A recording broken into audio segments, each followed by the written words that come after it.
오늘 주신 하나님의 말씀 출애굽기 25장 10절에서 22절까지 말씀입니다.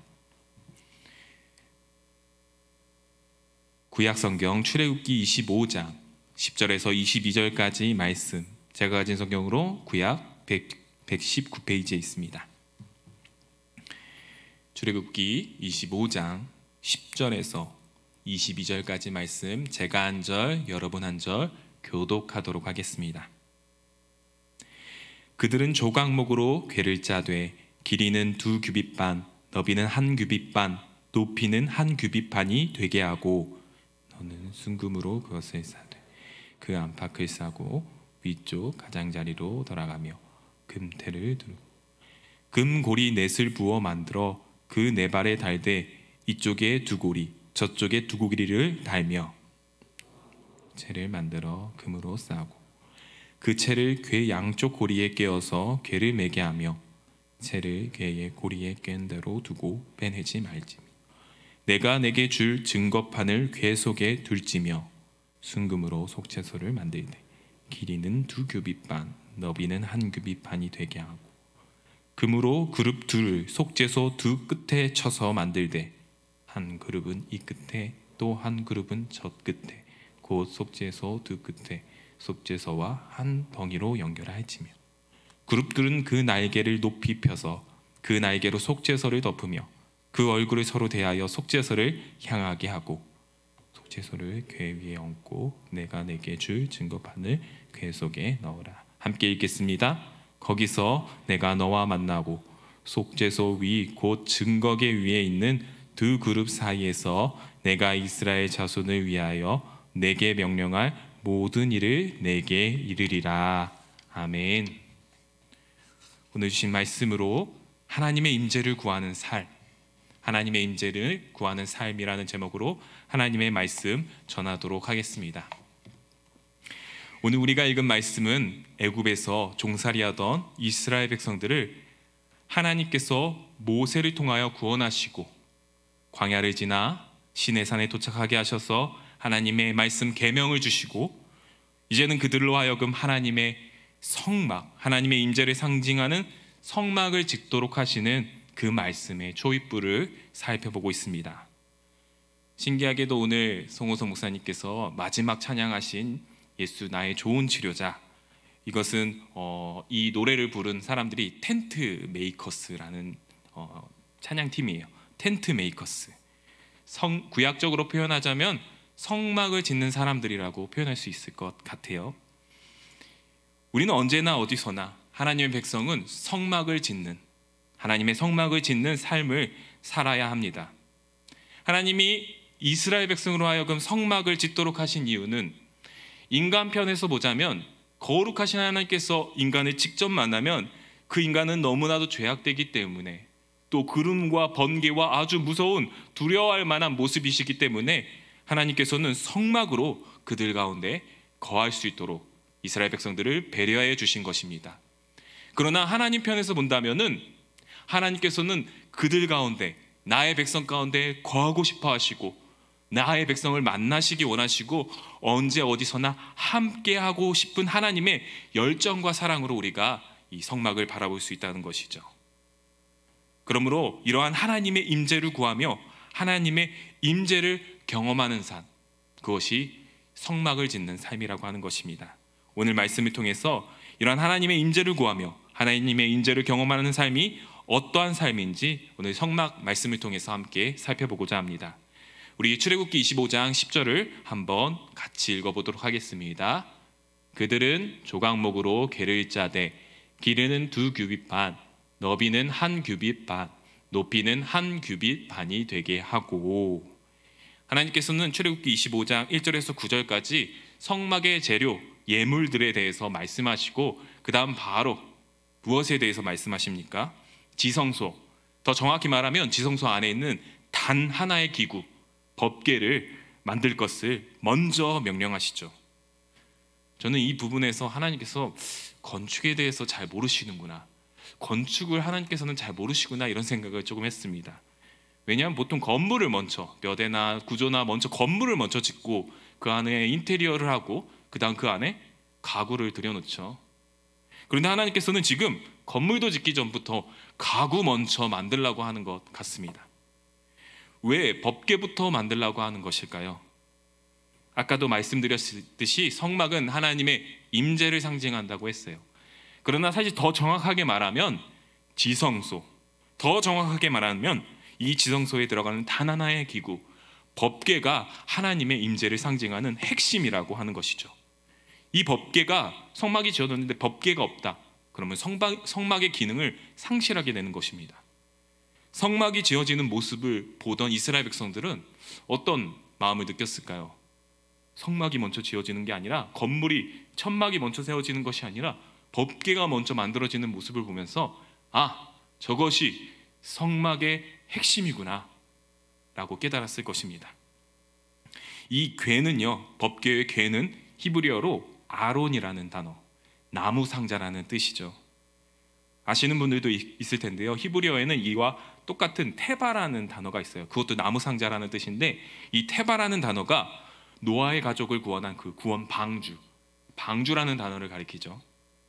또한 모세가 어릴 때 나일 강가에 띄어졌던 그 상자, 그것이 또한 테바를 상징합니다. 글자는 다르지만 아론과 이 테바는 같은 의미의 단어예요. 영어에서는 아예 이 방주, 상자, 궤를요 아크라고 번역을 했습니다. 신약 성경 기자들도 이 방주와 상자, 궤를 똑같이 키보토스라는 헬라어 단어로 번역하고 있어요. 같은 헬라어 단어로 번역하고 있다는 것이죠. 그러므로 방주, 상자, 궤는요 하나님의 구원 사역의 핵심이라는 것이죠. 그리고 이 나무 상자, 궤 안에 무엇을 넣으라고 하나님께서 말씀하시죠?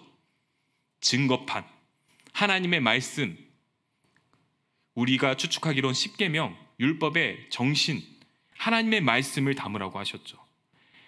다시 말해 성막의 핵심은요 이 지성소, 그리고 그 안에 담겨진, 법궤 안에 담겨진 말씀을 통해 하나님을 경험하는 삶, 말씀을 통한 하나님의 임재를 경험하는 것이 성막의 핵심이라고 지금 상징하고 있다는 것이죠. 제사, 정결 예식, 번제, 화목제물 다 중요하지만 성막을 성막되게 하는 핵심 요소는 말씀을 통한 하나님의 임재라고 하는 것입니다. 어떤 목사님께서 이제 러시아에 거주하면서 알게 된 사실을 책으로 기록해서 저도 한번 보게 됐는데요, 러시아는요 대부분들이 자기가 그리스도인이라고 생각한대요. 하나님의 존재를 부인하지 않는데요. 예수님을 나의 구세주라고 믿고 있습니다. 그들은 러시아 정교, 동방 정교, 러시아 정교회가 국가 종교죠. 그래서 태어날 때 다 유아 세례도 받고 성탄절이나 부활절날 교회 방문하는 것은 습관적으로 관습적인 일이라고 합니다. 하지만 이 러시아 사람들 대부분, 러시아 선교 가신 분들이 많이 느낀다고 하는데요, 성경을 제대로 한 번도 본 적이 없고 예수님의 가르침도 모르고 관심도 없고 성경이 말하는 하나님에 대해서도 잘 알지 못한다고 합니다. 그럼에도 자신은 그리스도인이래요. 예수님을 믿는 사람이래요. 왜요? 어릴 때부터 성당에 자주 갔거든요. 기독교 문화에 익숙하기 때문이에요. 교회에 익숙하기 때문이죠. 교회 문화에 그냥 익숙한 그러한 사람, 이것은 신앙의 핵심을 놓치고 있는 것이죠. 우리는 단순히 하나님의 존재를 믿으며 기독교와 교회 문화에 익숙한 사람들이 아니라는 것입니다. 하나님 계셔요. 근데 어딘가 계시겠지. 근데 만나보진 못했어요. 이것은 진정한 신앙인의 모습이라고 볼 수 없다는 것이죠. 우리는 날마다 말씀을 통하여 하나님을 경험하고 말씀을 통하여 하나님을 알아가며 말씀을 통하여 하나님을 더욱 사랑하게 되는 하나님 말씀 중심 공동체라고 하는 사실입니다. 그것을 잃어버린다면 핵심을 잃어버리는 것이고 핵심 코어를 잃어버리는 것, 무늬만 기독교 공동체, 기독교 문화만 남은 공동체가 될 수 있다는 것입니다. 다가오는 선선한 가을 날씨, 하나님 말씀을 공부하기 참 좋은 계절인 것 같습니다. 연희 제자 훈련 여기까지만 말하겠습니다. 네. 하나님의 말씀을 더욱 가까이하여 말씀으로 하나님의 임재를 경험하는 저와 여러분 되시기를 권면드립니다. 출애굽기 25장 우리 10절에서 11절까지 말씀 한번 같이 읽어보도록 할게요. 시작. 그들은 조각목으로 궤를 짜되 길이는 2규빗 반, 너비는 1규빗 반, 높이는 1규빗 반이 되게 하고 너는 순금으로 그것을 싸되 그 안팎을 싸고 위쪽 가장자리로 돌아가며 금테를 두르고. 우리 법궤를 한번 사진으로 살펴보면 쉽게 이해할 수 있을 것 같습니다. 이게 법궤인데요. 법궤는 이제 조각목 아카시아 나무로 틀을 짰다고 합니다. 그리고 그 위에 금을 뒤집어 씌운 거죠. 길이는 한 112cm 정도, 넓이는 67cm 정도, 높이는 또 67cm 정도, 이 2규빗 반, 1규빗 반이 그러한 길이를 나타낸다고 합니다. 실제로 보면 생각보다 작다고 해요. 그리고 하나님께서는 특별히 이 법궤 표면을 순도가 높은 정제된 금, 순금을 사용하여 안팎을 싸고 그리고 금테까지 두르라고 말씀하시죠. 왜 순금일까? 불순물이나 오염물도 이 자리 가운데 허용되지 않는다는 것이죠. 어떠한 죄도 허용하지 말라는 하나님의 뜻이라는 것이죠. 하나님의 임재 속에 나타나는 그 거룩을 강조하는 것입니다. 우리가 성막 전체를 이렇게 생각해 본다면 성막 울타리부터 그리고 성막의 뜰 그리고 성소, 지성소 갈수록 법궤까지 갈수록 하나님의 거룩이 점점점 강조되고 있다는 것을, 하나님과 가까이 갈수록 거룩이 강조되고 있다는 사실을 우리는 살펴볼 수 있습니다. 우리는 흔히 거룩을 죄악으로부터 분리 이렇게만 알고 있어요. 맞는 말이죠. 죄악된 것을 떨쳐내고 분리시키는 것. 그러나 오늘 성막의 말씀을 통해 우리가 알 수 있는 것은 거룩의 또 하나의 이면에는 무엇이 있느냐? 하나님을 가까이함. 거룩은 하나님을 가까이함이 거룩함이라는 것이죠. 우리는 하나님의 임재를 경험하면 경험할수록요, 죄악에서 매여있던 우리의 삶으로부터 벗어나 더욱더 하나님을 사랑하게 되고 하나님을 가까이하게 되고 하나님의 말씀을 더욱 사모하게 되며 기도의 자리를 더욱 사모하게 되는 이러한 거룩의 삶으로 나아가게 된다는 것입니다. 주님과의 영적인 교제의 장으로 더욱더 나아가는 거룩한 삶으로 변화된다는 것이죠. 지금 이스라엘 백성들은 광야에 살고 있습니다. 광야를 계속해서 살아갈 운명입니다. 광야는 그야말로 아무것도 없는 텅 빈 곳이고 춥고 배고프고 맹수들의 위험이 도사리고 있는 곳입니다. 그러나 우리 하나님께서는 그러한 황량하고 위험한 곳, 어두운 곳, 정말 태양이 뜨겁게 도사리고 있는 곳에서 하나님께서는 언제 어디서나 그의 백성을 만나고 싶어 하시고 하나님의 임재를 경험케 하고 하나님을 가까이 할 수 있는 거룩한 삶으로 이스라엘 백성들을 초대하고 계신다고 하는 사실이죠. 저는 이 본문을 볼 때마다, 이 오늘 읽은 말씀을 볼 때마다 총신 신대원 입시 준비를 할 때가 생각이 납니다. 성경을 정말 많이 공부했어요. 이 기회에 성경을 진짜 많이 공부해보자. 근데 너무 광야와 같이 배고프고 광야와 같이 힘들었던 시기였던 것 같아요. 사실 입시로 성경을 공부하면요, 은혜가 될 것 같지만 스트레스가 더 많아요. 때로는 그 공부하는 시간과 그 장소가 지옥과 같이 느껴질 때도 있습니다. 솔직히 은혜도 뭐고 그냥 스트레스예요. 그런데 어느 날 이 본문을 읽는데요, 독서실을 끊고 그 책상에서 이 본문을 읽는데 왠지 그 독서실 책상이 이 하나님의 법궤처럼 느껴지더라고요. 그리고 그 장소가 지성소처럼 느껴졌습니다. 책상도 딱 법궤 크기였던 것 같아요. 그때 저는 공부하던 것을 잠시 멈추고 이어폰을 꽂고 찬양을 들으며 기도를 하면서 혼자 거기에서 수련회를 가졌어요. 집회를 가졌습니다. 어떤 사람이 봤으면은 공부를 너무 열심히 해서 저 사람 미쳤나 보다 이렇게 생각을 할 수도 있겠지만, 그때 저는 하나님의 임재를 충만히 경험하는 시간을 경험했어요. 이제 돌아오는 길에 늘 제가 무단횡단하던 곳이 있었습니다. 그 무단횡단을 하려고 했는데 하나님의 은혜가 가득하니까 무단횡단을 못하겠더라고요. 제가 불법의 사람이었습니다. 그러나 불법을 하지 못하겠더라고요. 그리고 집안에 왔는데 동생들과 부모님께 은혜의 눈빛과 은혜의 행동들을 하게 되는 저의 모습을 보게 되었습니다. 어머니께서는 물어보셨어요. 아침에는 무슨 도살장 끌려가듯이 표정하면서 가더니 왜 저녁에 들어올 때, 밤에 들어올 때 천국에 갔다 온 표정이냐.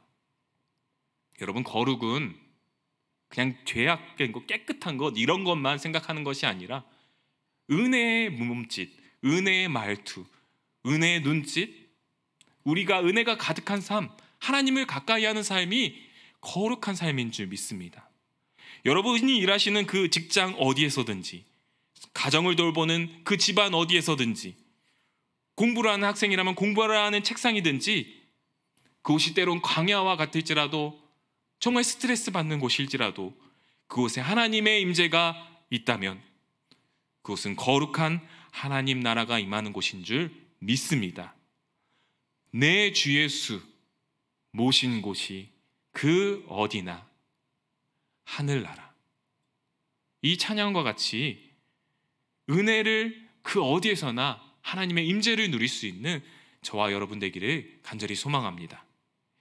우리 출애굽기 25장 12절에서 14절 말씀을 함께 읽어보도록 하겠습니다.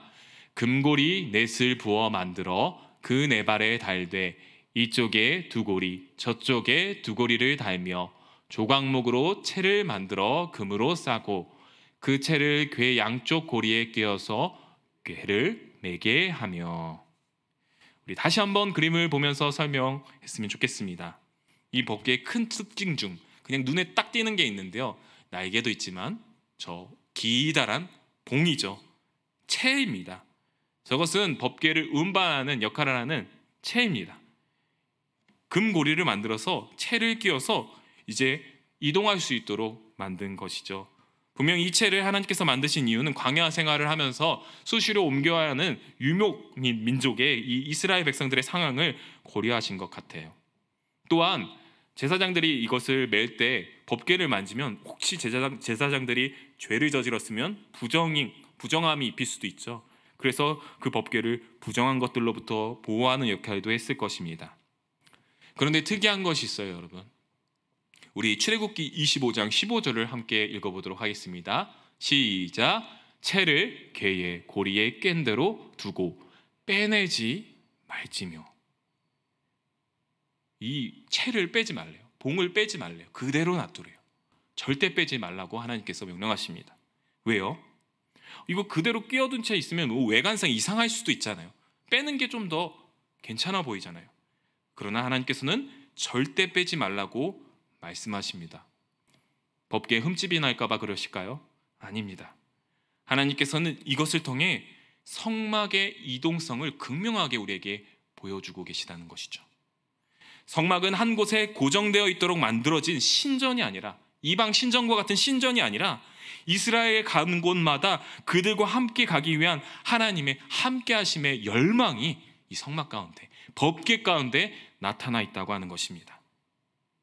하나님의 임재는 동행하시는 하나님의 임재라고 하는 것이죠. 그러면 우리가 가는 그 어떤 곳에서 우리는 하나님의 임재를 경험할 수 있습니다.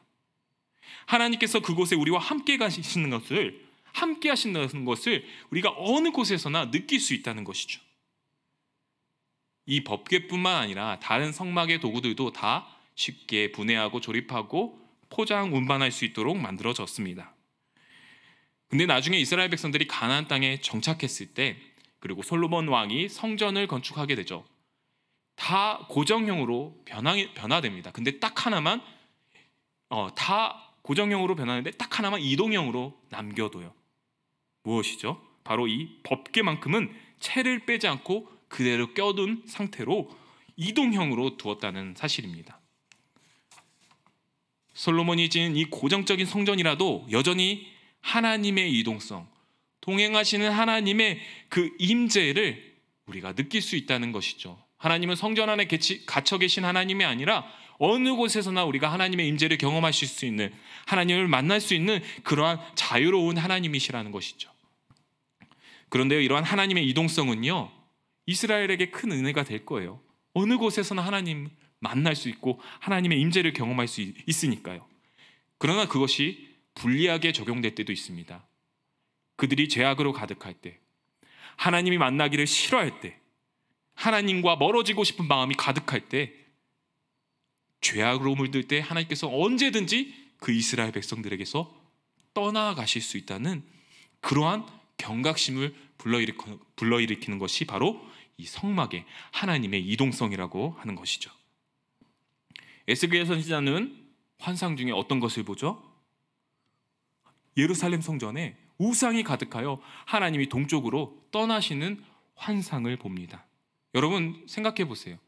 하나님이 여러분을 떠나요. 꿈속에라도 너무나도 끔찍한 일입니다. 우리가 하나님의 임재를 갈망하는 거룩한 백성으로 있을 때 하나님께서 우리와 언제나 함께 하실 것입니다. 어느 곳에서나, 정말 좁고 좁은 어두운 길일지라도 함께 계실 것입니다. 그러나 우리가 하나님의 임재를 더 이상 바라지 않고 구하지 않을 때, 계속해서 죄의 자리에 거하고 싶을 때 하나님께서는 우리를 떠나실 수도 있다는 것을 우리는 항상 이 법궤를 통해 생각해야 합니다.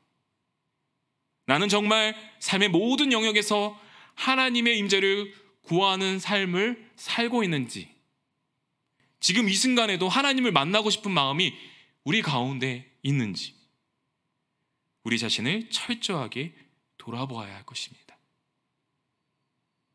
항상 함께 계시겠지, 우리를 떠나지 않는다고 하셨잖아. 어쩌면 우리의 착각일 수도 있다는 것이에요. 하나님은 언제든지 우리를 떠나실 수 있는 자유로운 하나님이십니다. 그것을 기억하고 우리는 항상 두렵고 떨림으로 우리의 구원을 이루어 가야 한다는 것이죠. 마지막으로 이 법궤를 덮는 뚜껑의 역할, 속죄소를 한번 살펴보도록 하겠습니다. 이것은 구절을 살펴보는 거다 우리 사진으로 설명하면 좋을 것 같은데요. 사진 한번 보여주시죠. 저 위에 부분, 뚜껑 부분이 속죄소입니다. 너비와 길이는 법궤를 덮는 뚜껑이니까 똑같을 것이에요. 높이는 모를 것 같아요. 높이는 하나님께서 알려주시지 않았어요. 속죄소 양쪽에는 두 천사가 마주보는 상태에서 고개를 조금 숙인 채 바닥과 법궤를 덮고 있는 모습입니다. 속죄소는 하늘에 있는 하나님의 실제 처소를 상징하는 것이죠. 성경 곳곳에서는 하나님을 그룹들 위에 임재하시는, 거기에 거하시는 하나님이라고, 그곳에 자정하시는 하나님이라고 말씀을 합니다. 구약 백성들은 이 양쪽 날개 위에 하나님의 보좌가 정말 있다고 생각하고 성막을 대했다는 것이죠. 이곳은요, 이스라엘의 1년에 한 번씩 대속죄일에 딱 한 명 대제사장만 들어올 수 있었습니다. 그곳에서 어떻게 하죠? 이 속죄소 위에, 지성소에 들어와서 짐승의 피를 속죄소 위에 붓게 되죠. 그 날개 위에 붓는 속죄 예식을 거행을 합니다. 1년에 딱 한 번. 왜 피를 붓죠? 쉽게 설명하자면 하나님께 빨간 선글라스를 끼워드리는 거예요. 하나님께서 우리의 그냥 죄를 보시면은 우리가 죽을 수도 있고 우리를 벌하시고 바로 심판을 내리실 수도 있는데, 이 보혈, 대속을 상징하는 이 빨간 선글라스를 끼워드리면 우리의 모든 죄를 덮어주신다고 하는 사실입니다. 부어진 짐승의 피로 인하여 죄를 덮으시는 그 자비가 베풀어지는 자리가 바로 우리가 또 다른 명칭으로 시은좌라고 부르죠. 멀시 시트, 시은좌라고 부르기도 합니다. 우리는 이 부분을 볼 때마다 떠오르는 딱 한 분이 있어야 돼요. 누구죠? 예수 그리스도이십니다. 바로 우리의 죄를 위해 십자가에서 모든 피를 쏟아내신 예수 그리스도입니다. 히브리서 기자는 이렇게 말합니다. 우리 함께 읽어볼까요? 히브리서 기자, 히브리서 9장 11절 14절 한번 읽어보겠습니다. 시작.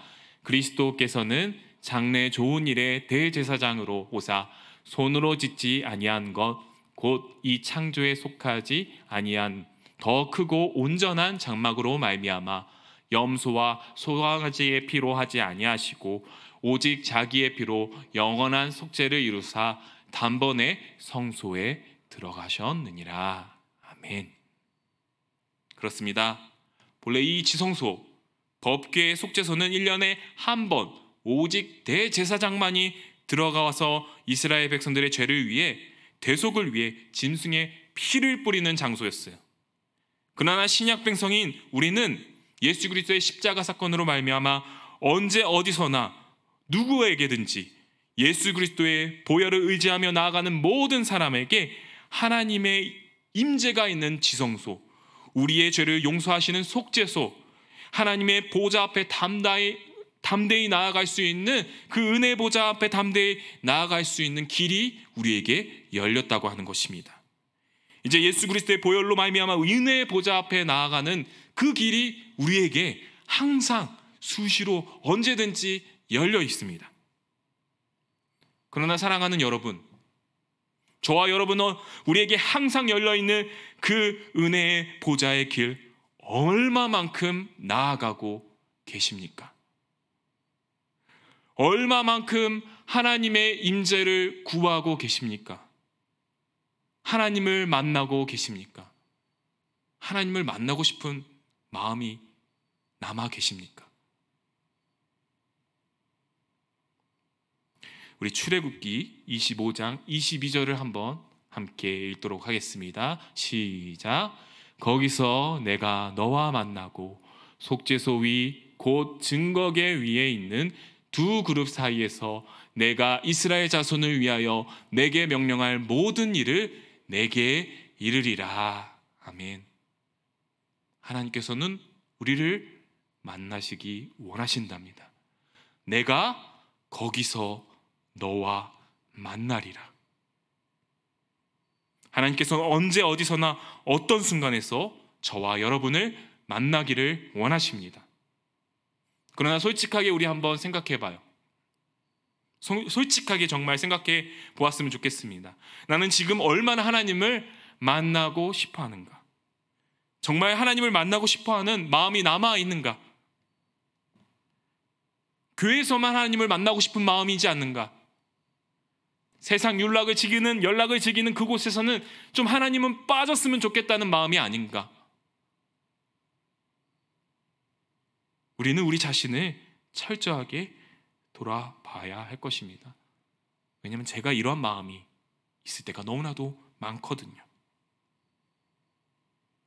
정말 하나님을 갈망하지 않는 마음이 그런 때가 너무나도 많았음을 솔직하게 고백합니다.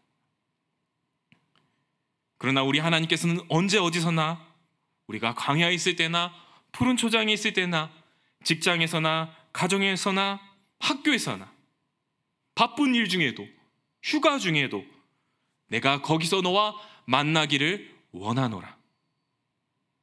내가 그때 너를 만나기를 원하노라. 주님의 보좌 앞으로 초대하고 계신다는 사실, 하나님이 우리와 동행하기를 원하신다는 사실을 우리 이 시간 잊지 않는 저와 여러분 되었으면 좋겠습니다. 우리 마지막으로 히브리서 4장 16절 한번 읽어보도록 하겠습니다. 시작. 그러므로 우리는 긍휼하심을 받고 때를 따라 돕는 은혜를 얻기 위하여 은혜의 보좌 앞에 담대히 나아갈 것이니라. 반주해 주실까요? 말씀을 맺도록 하겠습니다.